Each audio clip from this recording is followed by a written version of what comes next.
मित्रों, हमारी तरफ से आप सभी माताओं बहनों को छठ पूजा की हार्दिक शुभकामनाएं। मित्रों, आज हम आपको छठ माता की बहुत ही सुंदर पावन कथा सुनाने वाले हैं। मित्रों, आपका ज्यादा समय नष्ट न करते हुए छठ माता की इस पावन कथा को प्रारंभ करते हैं। मित्रों, एक समय की बात है। कैलाश पर्वत पर भगवान शिव और माता पार्वती दिव्य आसन पर विराजमान थे। चारों ओर हिमालय की शांत व पवित्र वायु बह रही थी। माता पार्वती ने भगवान शिव की ओर देखकर कहा, हे प्रभु, मेरे मन में एक विचार आ रहा है। कृपा करके बताइए कि वे कौन सी दो बातें हैं जिन्हें यदि मनुष्य समझ जाए तो उसकी संतान पर आई मृत्यु भी टल सकती है। भगवान शिव ने मुस्कुराते हुए कहा, हे पार्वती, यह प्रश्न अत्यंत गुणवान है। इसका उत्तर देने के लिए मैं तुम छठ माता की कथा सुनते हुए इस प्रश्न का उत्तर देना चाहता हूं, जिससे तुम्हें इसका समाधान मिलेगा। भगवान शिव कहते हैं, हे पार्वती, प्राचीन काल की बात है। मद्र देश में एक अत्यंत ही शोभायमान नगर था। उस नगर में सोमनाथ नाम का एक प्रतापी और साहसी राजा शासन करता था। मित्रों, राजा सोमनाथ की पत्नी मंगोद एक पतिव्रता और चरित्रवान स्त्री थी। मित्रों, राजा सोमनाथ के राज्य में कोई भी व्यक्ति दुखी नहीं था। समस्त जनता सुख और वैभव से संपन्न थी। चारों तरफ खुशियां ही खुशियां थीं। राजा सोमनाथ अपनी रानी के साथ खुशहाल जीवन व्यतीत कर रहा था। मित्रों, भगवान शिव कहते हैं, हे पार्वती, इसी प्रकार धीरे धीरे समय बीतता गया, परंतु राजा के यहां कोई संतान पैदा नहीं हुई। इस बात को लेकर राजा बहुत चिंतित रहने लगा। मित्रों, एक दिन की बात है। राजा सोमनाथ नगर के भ्रमण के लिए अपने मंत्री के साथ जा रहा था। तभी रास्ते में उन्हें एक फल बेचने वाली स्त्री मिली। जब उस स्त्री ने राजा को आते हुए देखा तो वह स्त्री अपने स्थान पर मुंह फेर कर खड़ी हो गई। उसका ऐसा व्यवहार देखकर राजा सोमनाथ को बहुत बुरा लगा, लेकिन वह आगे बढ़ गए। मित्रों, नगर का भ्रमण करने के बाद जब राजा सोमनाथ राज दरबार में आए तो उन्होंने अपने एक सैनिक को बुलाया और आदेश दिया कि नगर में जाओ और उस फल बेचने वाली स्त्री को बुलाकर ले आओ। वह सैनिक राजा का आदेश मिलते ही उस फल बेचने वाली स्त्री के घर जाता है, जिसने महाराज को देखकर मुंह फेर लिया था। सैनिक उस स्त्री के घर पहुंचकर उससे कहता है, हे फल वाली, तुम्हें राजा साहब ने दरबार में उपस्थित होने का आदेश दिया है। इतना कहकर वह सैनिक वापस राजमहल में लौट आता है। उधर वह फल वाली स्त्री मन में विचार करने लगी कि महाराज का आदेश है, इसलिए इसे टाल भी नहीं सकते, लेकिन जाना तो पड़ेगा ही। अगले दिन वह फल वाली स्त्री राजा सोमनाथ के दरबार में जाकर खड़ी हो जाती है और राजा को प्रणाम करती है। फिर राजा सोमनाथ कहते हैं, हे फल वाली, तुम मुझे एक बात बताओ कि कल जब मैं मंत्री और सैनिक के साथ नगर का भ्रमण कर रहा था तो तुमने मुझे देखकर अपना मुंह क्यों फेर लिया था? राजा सोमनाथ की यह बात सुनकर वह महिला कहती है, हे महाराज, मुझे क्षमा करना महाराज। आपके दरबार में तो परम विद्वान और श्रेष्ठ महर्षि राजपुरोहित सब विराजमान हैं। अगर मैं गलत बोलूं तो आप इनसे पूछ लीजिएगा कि सुबह सुबह आपका कोई मुंह देख लेता है तो उसका पूरा दिन दुख में बीतता है। क्योंकि आप संतानहीन राजा हैं, इसलिए मैंने आपको देखकर अपना मुंह दूसरी तरफ कर लिया था। मित्रों, राजा सोमनाथ ये बात सुनकर बड़े अचंभित हुए। मन में विचार करने लगे कि यह स्त्री तो शायद सही कह रही है। यदि किसी नगर का राजा पुत्रहीन है तो वास्तव में यह उस राज्य के लिए शुभ संकेत नहीं है। मित्रों, आगे भगवान शिव कहते हैं, हे पार्वती, राजा ने उस फलवाली को उसके घर भेज दिया। थोड़ी देर बाद सभा समाप्त हुई। राजा सोमनाथ अपने शयन कक्ष में आकर बैठ गए और विचार करने लगे। मित्रों, अगले दिन सुबह ब्रह्म मुहूर्त में उठकर राजा सोमनाथ अपने कुल गुरु महर्षि भारद्वाज के आश्रम में जा पहुंचे और महर्षि भारद्वाज के चरण स्पर्श किए। फिर महर्षि भारद्वाज ने कहा, हे राजन, क्या बात है? ऐसी क्या समस्या आ गई जिसके कारण तुम्हें राजपाठ छोड़कर मेरे पास आना पड़ा? सब कुशल मंगल तो है ना मित्रों? महर्षि भारद्वाज की बात सुनकर राजा सोमनाथ ने कहा, हे मुनिश्रेष्ठ, हमारे नगर के लोगों को हमारा मुंह देखने से बहुत तकलीफ होती है, क्योंकि हम संतानहीन हैं। हमारी कोई संतान नहीं है। हे मुनिश्रेष्ठ, इस समस्या का समाधान करने की कृपा करें। मित्रों, आगे भगवान शिव कहते हैं, हे पार्वती, महर्षि भारद्वाज राजा सोमनाथ से कहते हैं, हे राजन, तुम्हें पुत्र प्राप्ति के लिए पुत्र यज्ञ करना होगा। इसके लिए तुम दोनों पति पत्नी को 7 दिनों तक सूर्यदेव का उपवास रखना होगा और अंतिम दिन सोमवार को पुत्र यज्ञ पूर्ण करना होगा। ऐसा करने से तुम्हें संतान सुख की प्राप्ति होगी। मित्रों, राजा सोमनाथ महर्षि भारद्वाज से आज्ञा लेते हैं और उन्हें प्रणाम करके राजमहल में वापस लौट आते हैं और अपनी पत्नी मंगोद से सारी बात बताते हैं। उसके बाद वे दोनों व्रत रखने लगते और 7 दिनों तक व्रत रखते हैं। लेकिन अंतिम दिन रानी मंगदरी से एक भूल हो जाती है। मित्रों, जिस दिन यज्ञ करना होता है उस दिन रानी मंगोद दासी के द्वारा दिया हुआ फल खा लेती है और उनका व्रत टूट जाता है। रानी को जब याद आया तो वह बहुत डर गई। मित्रों, रानी ने इस बात को गुप्त रखा। मित्रों, आगे की कथा सुनाते हुए भगवान शिव कहते हैं, हे पार्वती, यज्ञ का समय हुआ। राजा सोमनाथ और रानी मंगदरी दोनों नदी के किनारे एक पास में मंदिर था। उसी मंदिर के सामने उन्होंने पुत्र प्राप्ति के लिए पुत्र यज्ञ का आयोजन किया, किंतु राजा का यह यज्ञ निष्फल हो गया। इधर यज्ञ करने वाला पुरोहित भी यह देखकर बड़ा चिंतित हुआ कि आज तक मैंने जितने भी यज्ञ करवाए हैं कोई भी यज्ञ निष्फल नहीं गया है। लगता है राजा का भाग्य ही खोटा है। राजा के भाग्य में भगवान ने कोई संतान लिखी ही नहीं, इसीलिए तो पुत्र यज्ञ निष्फल हो गया। मित्रों, भगवान शिव कहते हैं, हे माता पार्वती, राजा सोमनाथ भी बड़ा धैर्यवान था। इस बात से राजा बिल्कुल भी विचलित नहीं हुआ। अगले दिन सुबह होते ही राजा सोमनाथ अपने कुल गुरु महर्षि भारद्वाज के आश्रम जा पहुंचा और उन्हें प्रणाम करके सारी बात बताई। राजा की यह बात सुनकर महर्षि भारद्वाज को अचंभा हुआ। फिर उन्होंने अपनी दिव्य दृष्टि से देखा और राजा सोमनाथ को बताया, हे राजन, जिस दिन यज्ञ करना था उस दिन रानी मंगोद का व्रत टूट गया था। उन्होंने भूलवश दासी के द्वारा दिया हुआ एक फल खा लिया था। मित्रों, यह सुनकर राजा को बहुत दुख हुआ। फिर राजा ने महर्षि भारद्वाज से कहा, हे मुनिवर, अब मुझे क्या करना होगा?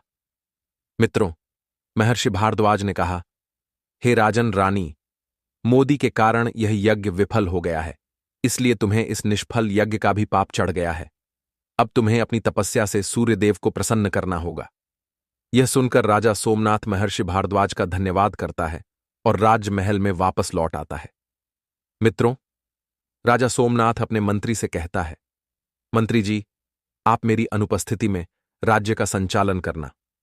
मैं अब भगवान सूर्यदेव की आराधना करूंगा, क्योंकि सूर्यदेव हर एक मनुष्य की समस्या को समाप्त कर देती है।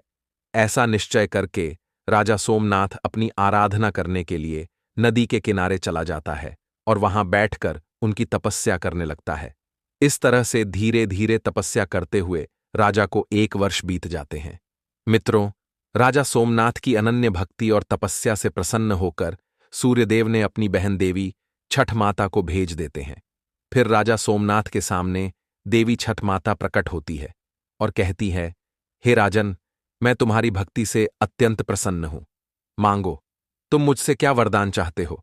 राजा ने कहा, हे छठ माता, आप तो जगत की माता हो, आप तो सबके मन की बात जानते हो।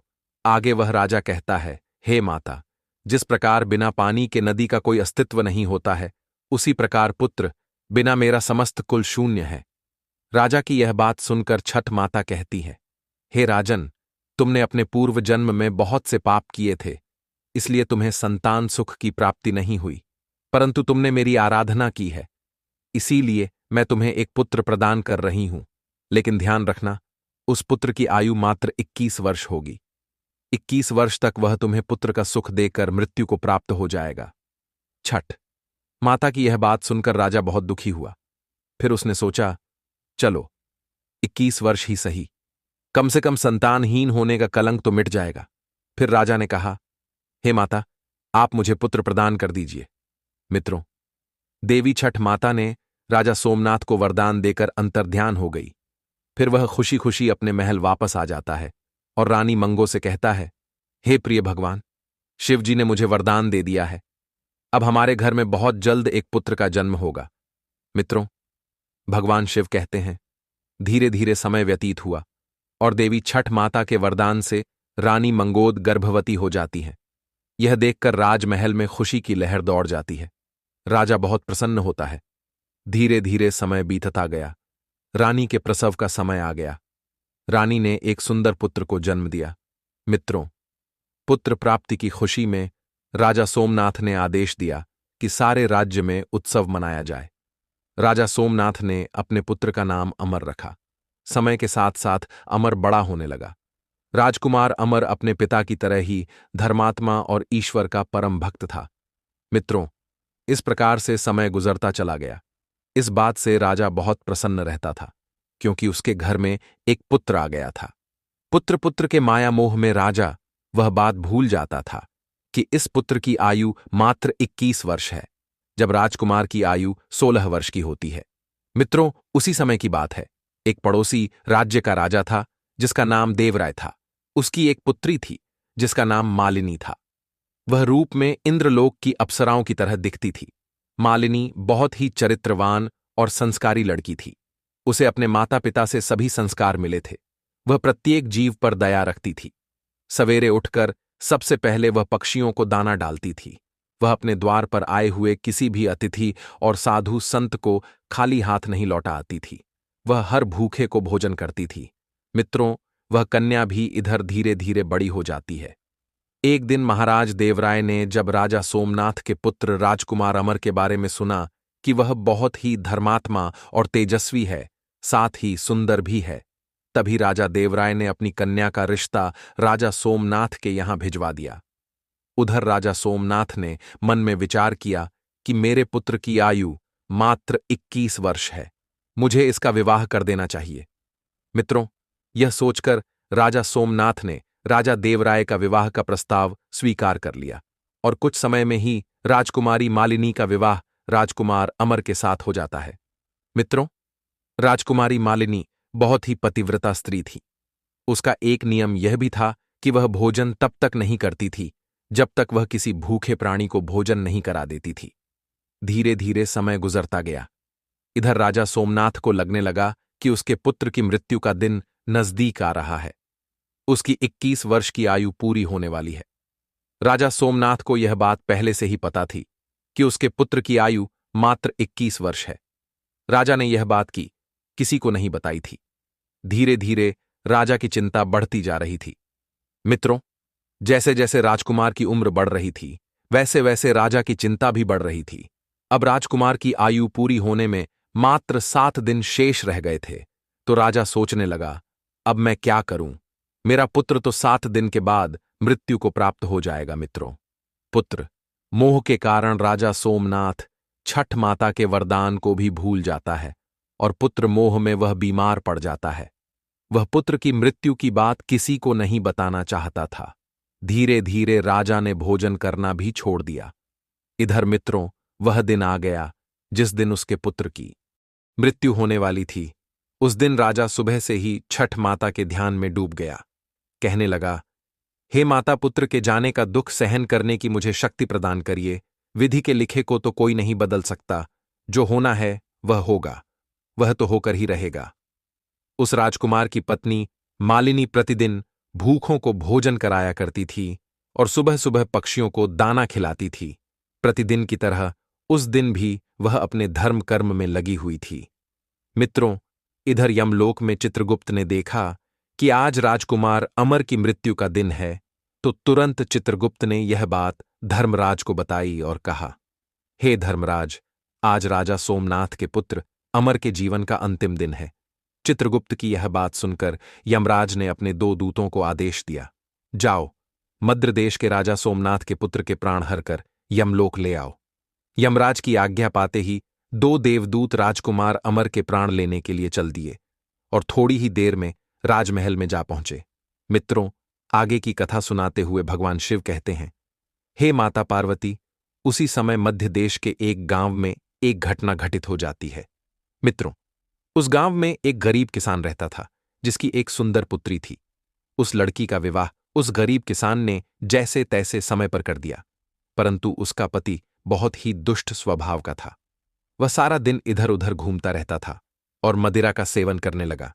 जब उसकी पत्नी उसे यह सब करने से रोकती, तो वह दुष्ट उस बेचारी को मारता पीटता था और उसे घर से निकालना चाहता था।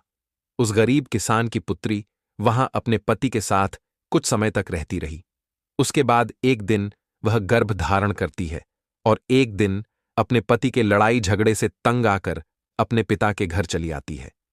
मित्रों, उस लड़की का पिता बहुत बूढ़ा हो चुका था, इसीलिए उसकी कुछ कमाई नहीं हो पाती थी। अब तो उस बेचारी के ऊपर मानो दुखों का पहाड़ टूट पड़ा। धीरे धीरे उसके घर में खाने की सभी चीजें समाप्त हो गईं।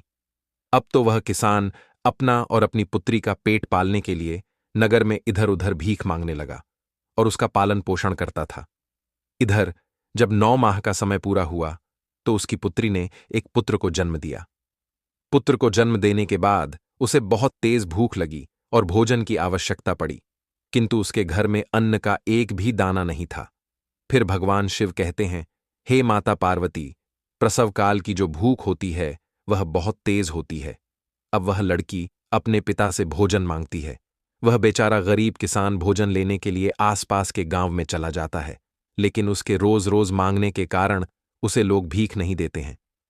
उधर उस लड़की की भूख उसे बहुत बेचैन करती जा रही थी, तो वह लड़की अपने पिता से कहने लगी, पिताजी, मैं भूख के मारे मरी जा रही हूं। बिना भोजन के 3 दिन हो चुके हैं। तुम्हें कुछ भीख में मिला हो तो मुझे खाने को दे दीजिए, नहीं तो मैं मर जाऊंगी। तब वह किसान कहता है, हे पुत्री, तुम चिंता ना करो। आज मैं राजा सोमनाथ के महल से कुछ खाने के लिए मांग कर लाता हूं। सुना है वह बहुत धर्मात्मा है। वे दान पुण्य करते हैं। वे अवश्य ही हमारी मदद करेंगे। ऐसा विचार करके वह बूढ़ा किसान राजा के महल की ओर चल देता है। मित्रों, इधर जो राजकुमार की पत्नी मालिनी रोजाना गरीबों को भोजन करवाती थी, उस दिन महाराज के बीमार होने के कारण कुछ नहीं किया, क्योंकि पुत्र मोह के कारण वह अपने कक्ष में बीमार पड़े हुए थे। इसीलिए आज उसने गरीबों को कोई भोजन नहीं कराया। लेकिन मित्रों, राजकुमारी ने अपने पति के लिए भोजन का थाल सजाकर रख दिया था कि जब वे आएंगे तो उन्हें भोजन करा देंगी। तभी इतने में वह बूढ़ा किसान उसके द्वार पर आ जाता है। उस किसान को देखकर राजकुमारी मालिनी को उस पर दया आ जाती है।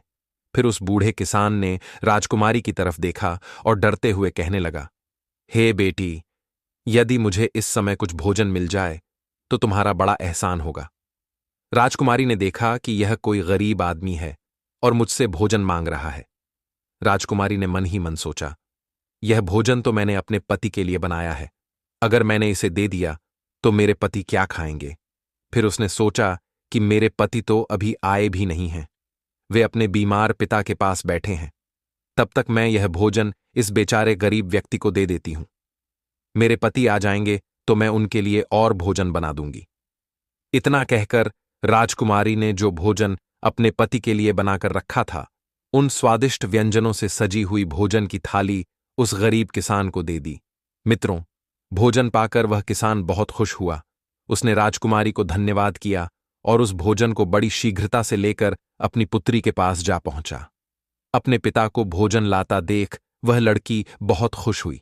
मित्रों, आगे भगवान शिव कहते हैं, हे माता पार्वती, यदि मनुष्य पर कोई मुसीबत या संकट आने वाला रहता है तो उस मुसीबत को टालने के लिए मनुष्य को एक संकेत अवश्य मिलता है, और यदि आप उस संकेत को पहचान जाते हैं तो आप बड़ी से बड़ी मुसीबत से बच सकते हैं।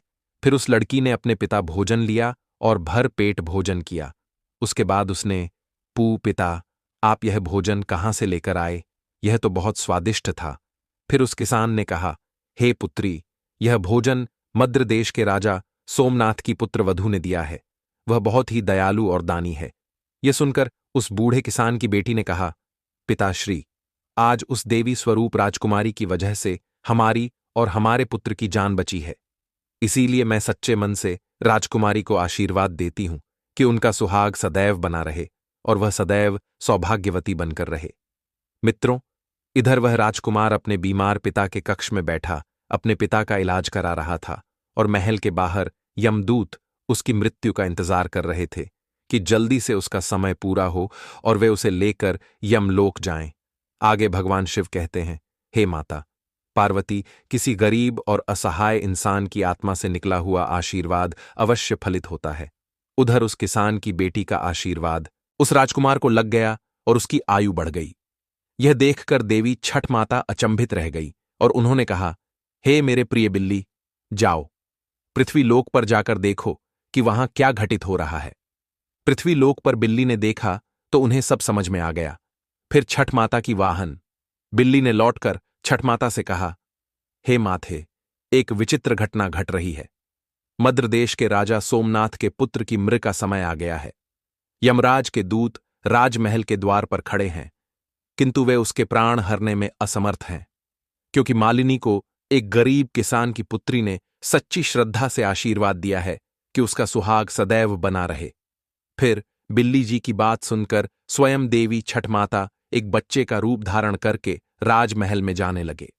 वहां उन्होंने देखा कि यमराज के दूत महल के द्वार पर खड़े राजकुमार की मृत्यु की प्रतीक्षा कर रहे थे।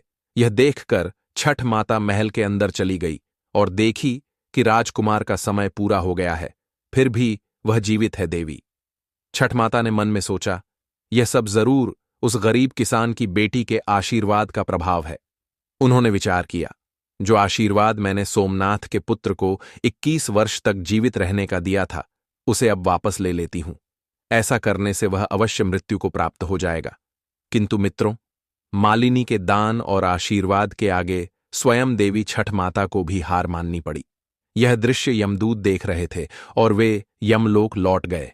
यमदूतों ने यमराज से जाकर कहा, हे महाराज, यह कैसी विडंबना है। यमराज ने पूछा, तुम लोग खाली कैसे आ गए? तुम्हें तो राजकुमार अमर के प्राण लाने भेजा था। यमदूत बोले, हे स्वामी, उसके प्राणों को लाने में 2 बड़ी बाधाएं खड़ी हैं।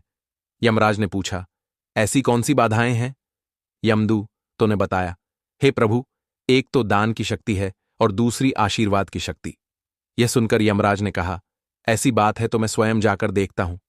छठ माता ने सोचा, अब मुझे समझौता कराना होगा। यमराज हार गए तो प्रकृति के नियमों का उल्लंघन होगा और उनके अपमान का कारण बनेगा। फिर देवी छठ माता अपने असली रूप में प्रकट हुई। यमराज ने उन्हें देखा और उनके चरणों में प्रणाम किया। देवी छठ माता ने कहा, हे धर्मराज, आप जानते हैं कि विधान के अनुसार इसकी आयु पूर्ण हो चुकी है, परंतु आप इसके प्राण नहीं ले सकते, क्योंकि इसे एक गरीब किसान की पुत्री का आशीर्वाद प्राप्त है और मालिनी के दान पुण्य के कारण भी उसे सौभाग्यवती होने का वरदान मिला है। फिर छठ माता ने समझाते हुए कहा, हे धर्मराज, आशीर्वाद और श्राप यदि सच्चे मन से दिया जाए तो अवश्य सिद्ध होता है। श्राप तो श्री हरि विष्णु और ब्रह्मा जी को भी झेलना पड़ा और स्वयं आपने भी श्राप के कारण मृत्यु लोक में जन्म लिया था। यमराज बोले, हे माता, वह तो मुझे आर्ष के श्राप का मान रखना था। छठ माता ने कहा, यदि आप एक श्राप का मान रख सकते हैं तो उसी तरह किसी की आत्मा से निकले आशीर्वाद का भी मान रख सकते हैं।